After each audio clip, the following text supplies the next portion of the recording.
Hi guys, MrRoflWaffles here. Today we're going to be taking a look at the translations of all of the written Apothicon on Shadows of Evil. There is an awfully large amount of this stuff, and I have meticulously gone through and translated all of it just for you guys. Things like the Pack-a-Punch seal, for example, that big stone disc, took a huge amount of time to put together, and so a like on the video would be fantastic. And if you want to do some translations, or you're wondering how I did these translations, then there are plenty of links in the description for you to get started. So, speaking of getting started, let's get into our first set of translations. The symbol for the word beast is what you see throughout all of your games on Shadows of Evil in the bottom left, that claw-looking symbol, and the Apothicon word for that is Shuboth. Another thing you'll notice when you boot up Shadows is the summoning key, because you pick it up in the spawn on the back of a truck, and the summoning key has Apothicon symbols on it. So this first symbol has two English translations. It's flesh or body,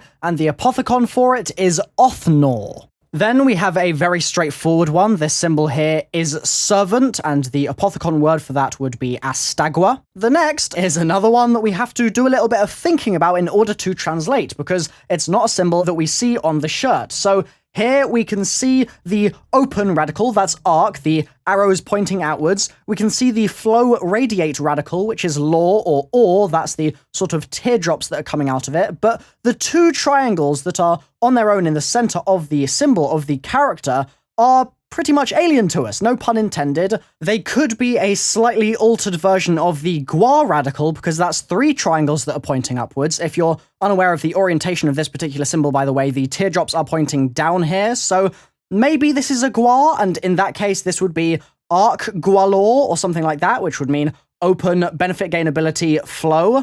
A little bit of a weird one. We're going to have to, again, wait until we get more information on the language. The good news, though, is that the last three symbols on the key are very easy to translate. We've got Rise, which is Orogwaoth. Then the next one is Unlock, which is Arkzaror. And then finally, we have Grow, which is Lorazua. Another bit of Apothicon that is in the spawn at the start of the game, even though it's only temporarily there, is on the Shadowman's jacket. A lot of people don't know this, but he's actually got Apothicon writing on his jacket, and this is a picture of it. But this is the texture. It's much easier for us to analyze and take a good look at. And what I've done here is I've basically written all of the English translations of all of the symbols on the jacket, which we can look at now. And as such, you'll be able to see exactly what it all says. There are a lot of repeated symbols on here, so there's not a massive amount of information that I think we can necessarily glean from this, but it's cool to see for sure. And I mean, it's a fun bit of trivia, I guess, as well, that he's actually got Apothicon writing on his character in the first place. The next four symbols that I think you'd be most likely to encounter in a game would be the four that are on the map of the map in the map. They are the symbols for the sins that are associated with each character. So Nero, the magician, is envy. Jessica, the femme, is greed. You've got the detective, Jackie Vincent, he's lust, and then finally we've got pride for the boxer, who is obviously Campbell. The Apothicon versions of those words are as follows. Envy is Estula, pride is Estamat, greed is Est Astul, and lust is Est Nagor. It's worth noting that these symbols also appear on the wall that breaks when you eventually unlock the Pack-a-Punch area of the map down in the subway, except on that wall, there's a fifth symbol in the center, and that symbol translates to Ozoth, which means Apothicon. Let's take a look next at the statues that you can break out of the wooden boxes that are scattered around the map, and they hold your eggs when you're doing the sword upgrade process. On all four sides of the statue's bases, you can see Apothicon symbols. This is one of the texture files, which I'm using here just for the sake of clarity, because it's nice and clear, whereas in-game, they're obscured just a little bit by the tentacles of the statue itself. Also, in-game, you'll notice, if you're observant, that these symbols are all flipped horizontally depending on which angle you're looking at the statue from, so I wouldn't worry about that horizontal reflection here. Thankfully, it doesn't impede us very much at all. These are the translations. As you can see, there are a couple of question marks, and we'll get to those in just a moment, but first, the words that we can easily make out. There's Zombie, which is Ujoth, Kill is Ujaneth, Altar is Zornagwar, Complete is Ergnar, that's a U, Ergnar, Pod is Arbashor, Gather is Nethergast, Statue is Tarnagor, Blood is Lodazor, and then we've got our question marks. The reason I've written them as question marks is that they don't exactly match symbols that we actually are familiar with, but they're very, very similar. So, for example, the symbol between Altar and Complete looks very much like Ritual, which is Asturgwar, but it's not quite right, because that triangle that's bent all the way over the top in the symbol on the statue itself isn't like that in the symbol for Asturgwar. So there's definitely something more complicated going on here. Similarly, in the bottom row, we could say, oh, well, that looks exactly like the symbol for Altar, which is in the top row, except it doesn't have the Gwar radical. So is it just removing the meaning of the Gwar from that word Altar? Gwar is benefit gain ability, so is it some kind of altar without a benefit, without any gain associated with it that is being conveyed here? Or is it potentially that they've just written altar, but done it in a very strange manner and missed out a radical by mistake, or maybe purposefully, but it follows some other more complicated rule? I don't know. If they have just accidentally missed it out, then we can't assume that it says altar, because it could just as easily be something like Shubnaneth, which is trap, which looks exactly the same as altar, but that Gwar radical, those three triangles at the bottom, are swapped out for the Neth. Either way, they're the symbols on the statues.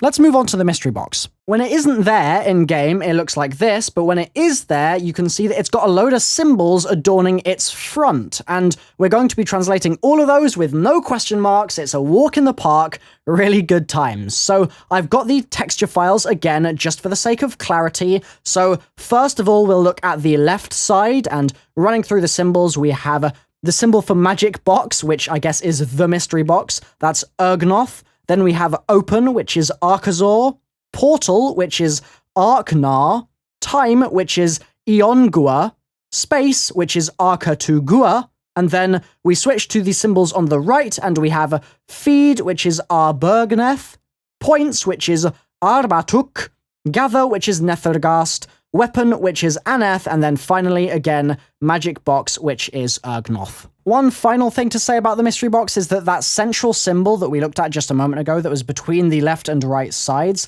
seems to just be two copies of that magic box symbol, that's Ergnoth, and much to Meek Mill's disdain, they've been placed back to back. Next up, we'll be looking at the Pack-a-Punch disc, and holy moly. This thing is such a royal pain in the arse to translate, because there are so many symbols on the disc, and they are crammed together into a tiny space at times. That inner ring is horrible to try and translate. So, Treyarch, bruh, what are you doing? Regardless, though, I've done it. I've put the work in for you. Like I said, I've put a lot of work into this, guys.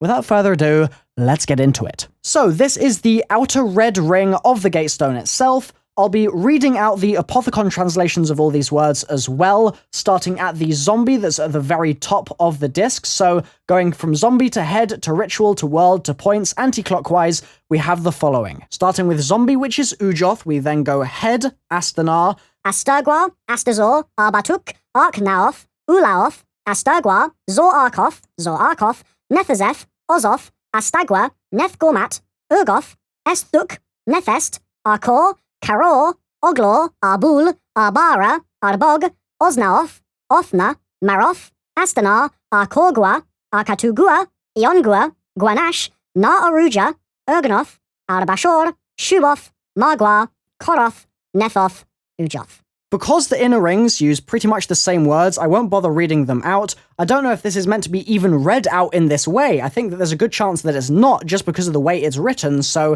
it's probably not necessary for me to be doing that. But one thing I do want to say is that the symbol you can see at about 9 o'clock, the Renegade, which has a load of question marks next to it, that symbol is not actually quite the symbol for Renegade. It's very nearly there, but it's missing one tiny little brushstroke, which would make it the proper symbol, and as such, in the future inner rings where this symbol pops up, instead of writing Renegade each time, I've put a load of question marks, so that it doesn't blend in with everything else. You can very clearly remember the fact that it's not quite Renegade seemingly. It's me essentially playing it on the safe side there. So without further ado, let's take a look at the next ring.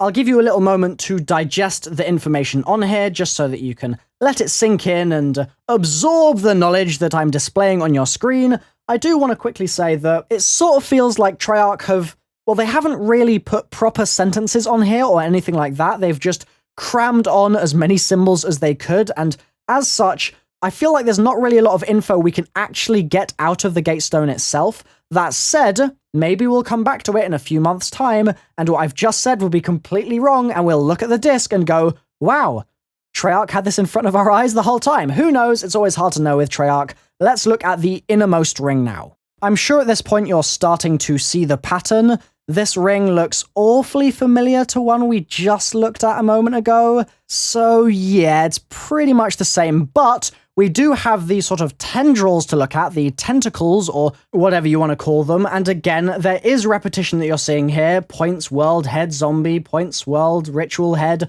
etc. It's a lot of repetition, but there's still sort of maybe more collections of symbols that resemble sentences here than there was previously. Maybe, again, it's a bit of a stretch, but these are at least all of the symbols translated for your enjoyment. Next up is the sword holder. So when you break that wall open, the statue thing containing the swords has Apothicon on it, translates to feed, egg, transform sword, or in Apothicon, that would be Arbergneth, Zornash, Zoroth, Arbormat. The next thing we'll look at is the sigil on the floor, painted in blood around each ritual table. So this thing is full of Apothicon, as you can see. It's really rather small, so what I'm going to do is I'm going to scroll from the bottom to the top of the sigil, and you'll be able to get a good look at each of the words in there. Fairly interesting stuff in here because, again, it's a little bit of a different format to what we had before. You can see we've got the 4 sins around that inner star, and then in the center we have Apothicon again, so this is clearly a sort of Apothicon sacrifice, which fits right in with the narrative that we know of because of the fact that there are the gateworms that we are essentially procuring from these sacrifices, and then we use those very gateworms to bring forth the Apothicons when we open the PaP area and do all that. So very much fitting in with the narrative, like I've said. And finally, we're on to the last bit of Apothicon in the entire damn map, or at least the last bit of written down Apothicon. I've got audio quotes in a separate video, but it's the swords, and as you can see, there's Apothicon written on each of the swords. There's a different message on each of the swords, in fact. And so, again, for the sake of clarity, we're going to look at the texture here and write out all of the meanings. I'm so glad I've been able to do this for you guys. It's been a real slog. Honestly, it's been really, really time-consuming, but I'm happy to have done it because it means that we've now got everything translated, which is fantastic, and we can use it as we go into the future to no doubt unlock more cool storyline secrets, or maybe something or other here and there. Maybe an Easter egg will be helped out by this, maybe something else entirely. I have no idea. But thank you so much for watching. I've been MrRoflWaffles. If you've enjoyed the video, like I said, smash the like button, por favor, and I'll see you very soon in another Zombies video. Bye-bye.